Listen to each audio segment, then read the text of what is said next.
তারা যদি আমাকে না রাখতে পারতো তাহলে এতিমখানায় দিয়ে দিল, আমি হয়তো মাদ্রাসায় পড়তে পারতাম এতদিন।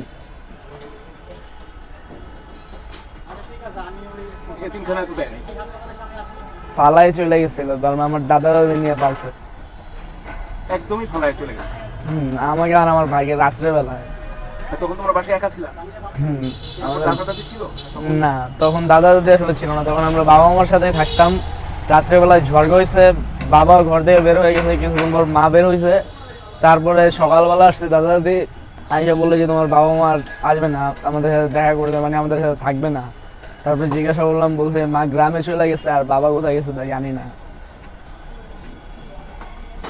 আমি বেলুন বিক্রি করে পড়াশোনার খরচ চালাইতেছি। এখন আমি বর্তমানে ক্লাস 8-এ আসছি। কোথায় পড়াশোনা করো? Satmasjid ideal school. তো বেলুন বিক্রি করে তোমার দিনে কত আয় হয়? দৈনিক 350 থেকে 400 টাকার মতো আসে। সেই টাকাতে কিছু টাকা দিয়ে দাদাদের জন্য খাবার দাবার কিনি, আর কিছু টাকা জমায় রেখে দেয়, পরবর্তীতে ওষুধপত্র বা পড়ালেখার খরচে লাগে। তোমার দাদা দাদিও কি গরিব? যে আমার দাদা মাটির ট্রাকে কাজ করে। আর বাবা মা কখনো যোগাযোগ করে না তোমাদের সাথে? না, আমার মা একবার আসছিল, আমার ভাইকে নিতে গিয়েছিল। আমি বলছিলাম কেন, বলছে যে ওনার বিয়ে ঠিক হয়ে যাবে, আমার ভাই নাকি ওনার সাথে থাকবে।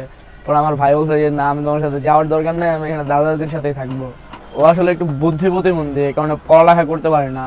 ও বেলুন বিক্রি করে, ওর নাম রিফাত। ওর বয়স হবে 12। আর তুমি এখানে কেন আসছো?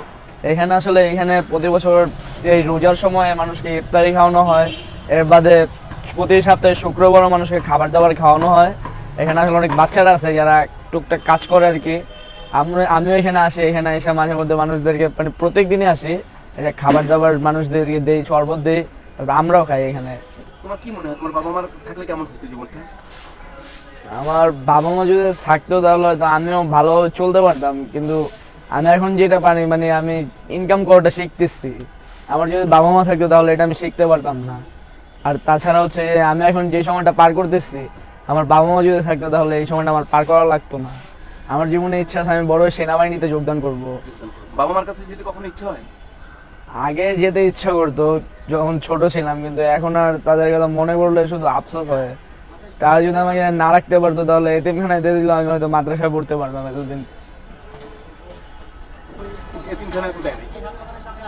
ফালাই চলে গেছিল, কারণ আমার দাদা দাদি নিয়ে পালছে।